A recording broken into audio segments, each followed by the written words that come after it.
Well, welcome, ladies and gentlemen. It's gotten a lot of play. Our reporter David Brody's interview with the president, and he did a great job.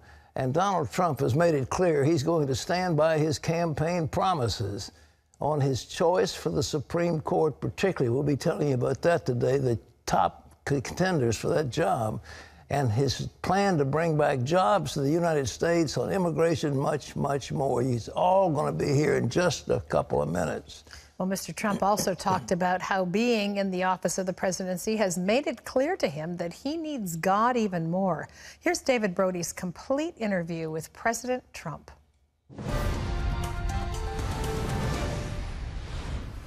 Mr. President, thank you for inviting CBN News here into the White House, the People's House. Thank you, sir. Thank you, David. Let me start. Well, by the way, do you like Mr. President or Mr. Trump? You can call me anything you want. I'll call you Mr. You've President. known me a long time. Wonderful. Let's start with the Supreme Court. I know you're narrowing down the list. I know you've talked about who you kind of have an idea of who's going to be this person. But let me ask you, where does the final result lie? In other words, is it a gut instinct for you? Because they're all good on this list. So what's the bottom line factor when deciding? Well, I think also it's who's going to get approved. And, you know, we have to go through a process after I pick the person that I'm going to be picking, who I think I know, but I'm not 100%. I can't guarantee it. We're doing some further checking. The vetting, they call it the vetting process, and the vetting process is very, very strong. But we have all 20 are fantastic people. You know, I put out 20 for the election. I said, these are the people I'll pick.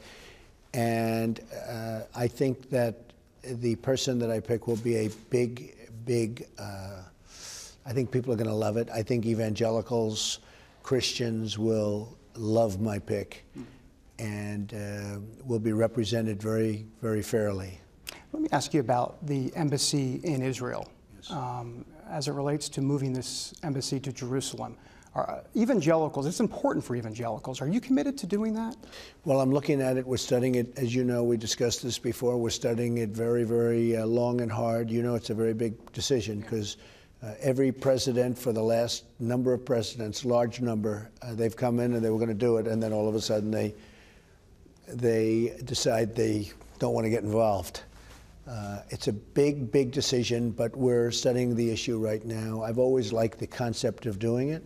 I will tell you that. I'll have a decision in the not too distant future. Are the chances good? Well, there's certainly a chance of it, absolutely. But we're doing very detailed studies on that, and we'll come out very soon. I hate to do that because that's not usually me, studies. Right. It's usually I do what's right.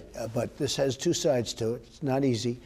And I'll make a decision over the not too distant future. Let me ask you about the Muslim Brotherhood real quick. You've had some critical words for them in the past when we've spoken. There is a decision to be made about the Muslim Brotherhood as it relates to whether or not they are a terrorist organization. Do you believe they are? Well, there's certainly been a lot of things going on, and that's another one. I don't want to keep putting you off, but I am having a meeting on that next week. Okay. And there's some bad stuff going on.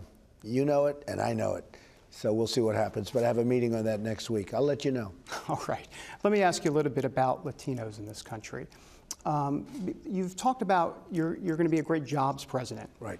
And you believe the Latino community has heard you on that to a degree. And we did very well with the Latino community. People were shocked. Better than Romney. Better than Romney, better than just about for a long way. I mean, better than a lot of people thought possible, or I wouldn't have won.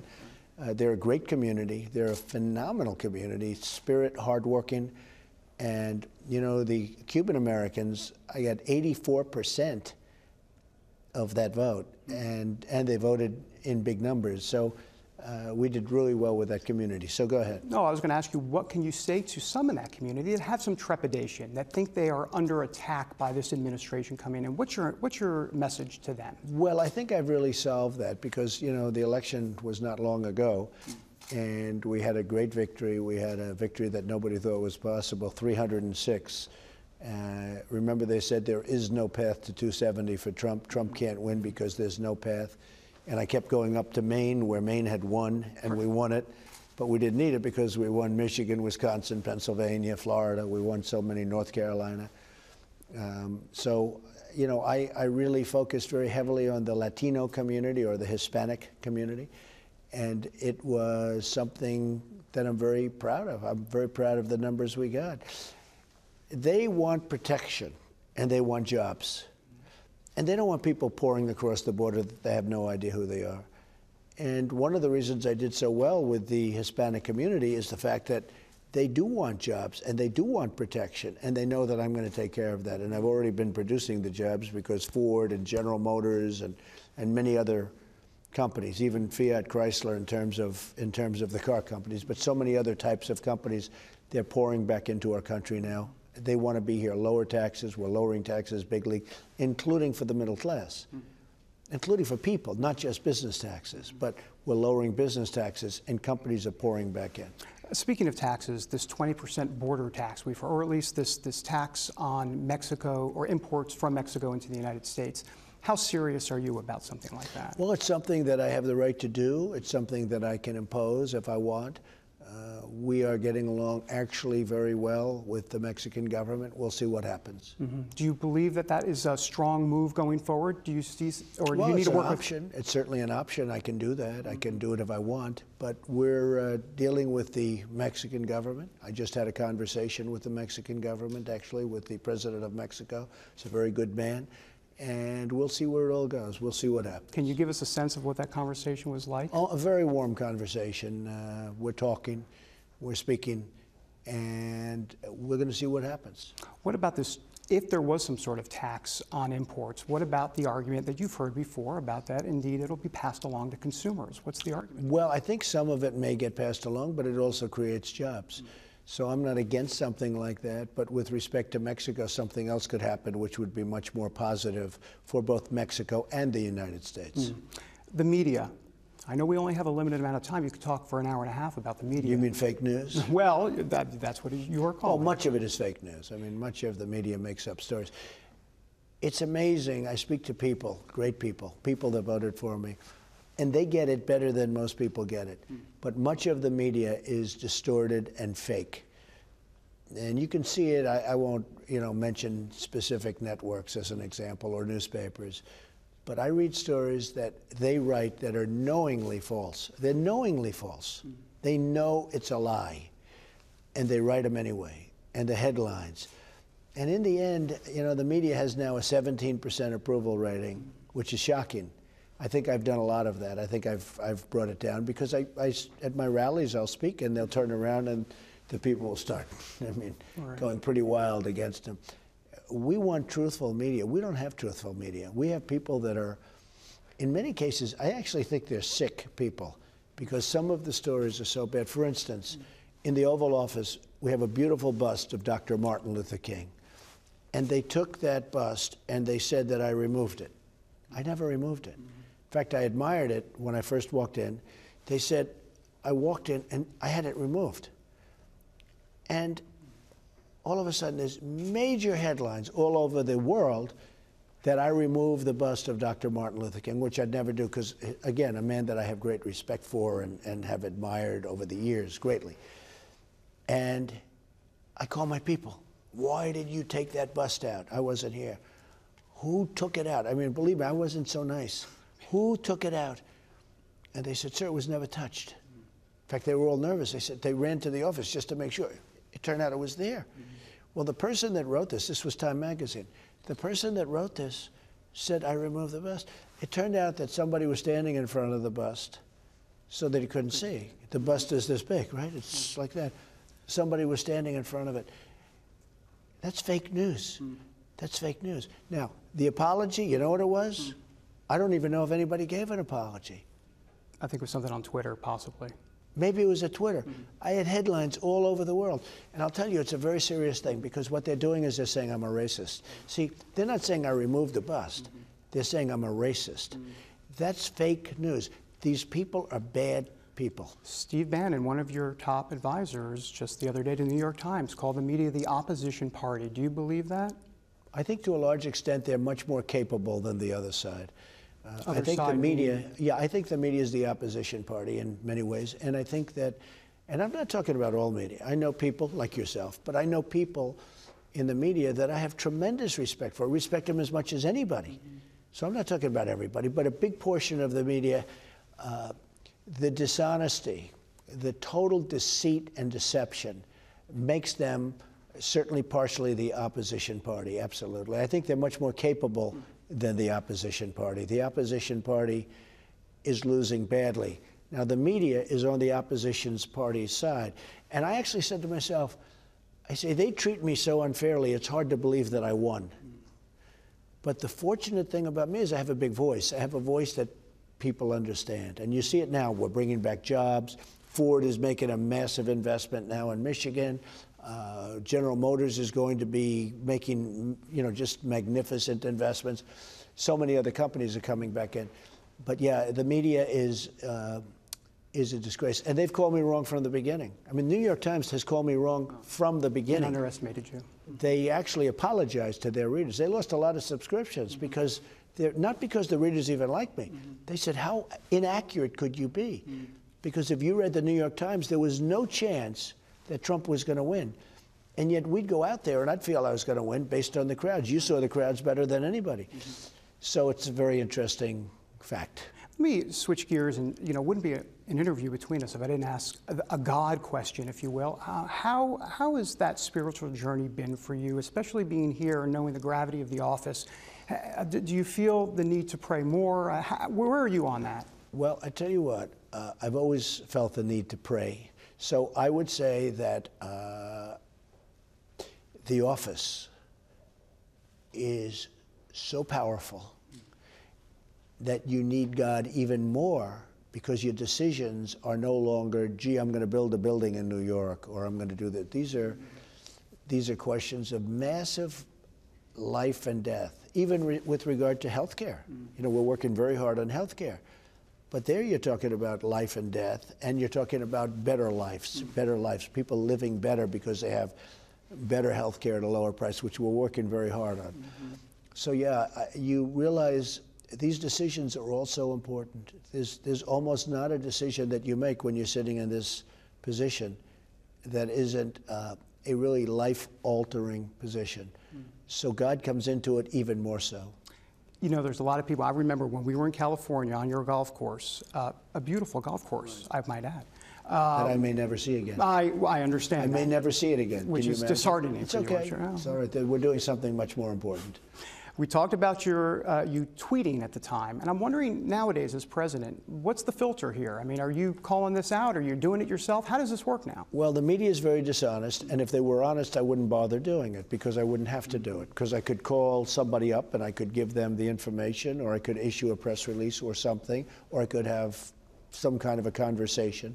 Look, I've had conversations with the media. I think I understand the media. Nobody really understands the media, in all fairness. But I've had conversations with people where, rather than Twitter, I will call and give them information that on a message I want to get out, and the message will be totally distorted. And I'll call up, I'll say, that had nothing to do with what I told you. Well, I sort of thought this. I would tell you strongly, I'm up to, I think I'll soon be over 50 million people between Facebook and Twitter and Instagram and, the different things. Do you call it out to folks? For instance, I could also go right into the White House, but mine is much better. I like @RealDonaldTrump because, and we use POTUS, but I like @RealDonaldTrump. But the beautiful thing about it, it's really a modern day form of communication. I can do 140 or 280, or I can, you could extend them. All I do is ... right? And you extend it. So it really gets to be where you do have enough room if you like need. the flexibility on it. But generally just in the 140. But I can do messages around the media and get my word out the way I mean my word. I don't have to have the media distort my message because they go out of their way to distort my message. When the media takes my message, knows what my message is, and then writes it purposely so that it doesn't sound good, I'd rather do Twitter. And that's what I do. There are a lot of folks that are going to want to judge these first 100 days. They're going to say this is a success, or they're going to have their own version of what a success is. For you, for these first 100 days, what is success for you exactly? Well, I think it started on one of the greatest days of my life. I think the speech turned out very good. I got very good reviews on the speech. The only negative reviews were some people said it was dark. But many people thought it was very optimistic because obviously it's dark. When you have people being shot every day in Chicago and you have things like this happening, and when you look at the Middle East and when you look at what's going on in North Korea and when you look at all of these things that are happening, you can't say life is a bowl of cherries, right? But I got very good reviews on the speech. We had a tremendous crowd. The crowd was great, but the overall audience was, I think, the biggest ever to watch an inauguration address, which was a great thing. That was also distorted in the media. They fought that as much as they could. But it turns out it was probably the largest audience ever to watch an inauguration address. Why is it important for you to win on something like that? Because you haven't given that up. You want to make sure they understand. Yeah, because what is it? I'm representing a lot of people, the forgotten people in many cases. And in many cases, not the forgotten people generally, but many people that are the forgotten people. And they've been forgotten by the media that tries to distort them out of life. And so when I had that massive crowd and they'd show a picture of an emptier area, we had a tremendous crowd. But the audience, which was the word used by Sean during the press conference, and he used the word audience right in his first thing, is, and I think it's indisputable, but if it's not, it's certainly very close, but I think it was the largest audience ever. I want the forgotten people to understand that we're not forgotten anymore. And now the Democrats are after those people because, frankly, they can't win an election without those people. So we're wrapping up here, but a couple last questions. On 100 days, is it important for you to have some sort of tax reform bill on your desk, or do you want at least the structure in place? Well, at least the structure, because it takes a certain period of time statutorily. You file, and then you have to wait, and then you file again, and you do something, and you do an amendment. And so there is a structural component and a statutory component. So where you have to wait days, one of those little problems in life, but it's not actually a bad thing. And we also have health care that we're working on. And we're working on other things. And one of the things I said that I'm going to try very hard to get done during my term, and I'll get it done, is the Johnson Amendment for evangelicals, for Christians, for everybody of faith, where we're going to try and end and terminate the Johnson Amendment, which is a disaster for religion, in my opinion. It's a priority for you. It's a priority, absolutely. Okay, last question, because I know we have to run. Persecuted Christians, we've talked about this overseas. The refugee program that, or the refugee changes you're looking to make, as it relates to persecuted Christians, do you see them as kind of a priority here? Yes. You do? Yes, they've been horribly treated. Do you know, if you were a Christian in Syria, it was impossible, at least very, very tough to get into the United States. If you were a Muslim, you could come in. But if you were a Christian, it was almost impossible. And the reason that was so unfair is that everybody was persecuted, in all fairness, but they were chopping off the heads of everybody, but more so the Christians. And I thought it was very, very unfair. So we are going to help them. Mr. President, a pleasure. Thank you for the time. Thank you. Thank you very much, That was David. great. Well, my take on this is that he is going to be one of the most transformative leaders that this nation has ever had. The media is against him. The left is against him. But he's standing resolute, and he's just going ahead. I mean, it's amazing. But it's time for Congress to confirm his appointments. He needs a Secretary of State. It isn't fair to keep holding these people. And now we're going to have, later on this program, I hope we will be having an understanding of some of the potential judges, because he wants to name a Supreme Court, the replacement for Antonin Scalia this week.